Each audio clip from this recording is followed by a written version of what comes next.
If a line has the direction ratios of -18, 12 and -4, then what are its direction cosine?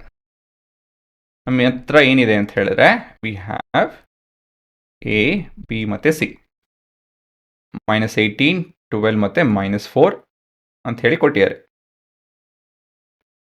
ನಾವೇನು ಮಾಡಬೇಕು ಇವಾಗ ಅಂತ ಹೇಳಿದ್ರೆ ಕಾಸ್ ಆಫ್ ಆಲ್ಫಾ ಕಂಡುಹಿಡ್ಕೊಬೇಕು. So cos of alpha is ಏನೋ a by length of the line ಅಲ್ವಾ. Length of the line ಹೇಗೆ ಕಂಡುಹಿಡಿಯೋದು?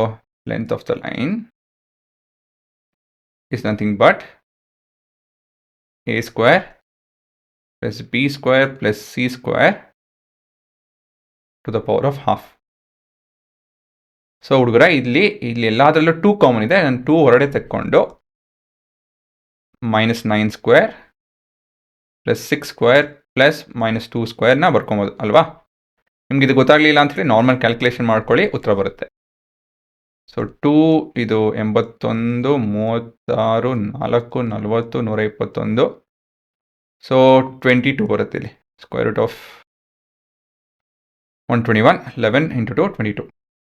ಹಾಗಾಗಿ cos of alpha will be equal to ಏನೋ -18/22 ಅಂತ ಹೇಳಿದ್ರೆ -9/11. ಅದೇ ನಿಮ್ಮ cos of alpha. Cos of beta ಒಂದು 12/22 ವಿಚ್ ಇಸ್ 6/11. ಆಮೇಲೆ cos of gamma is equal to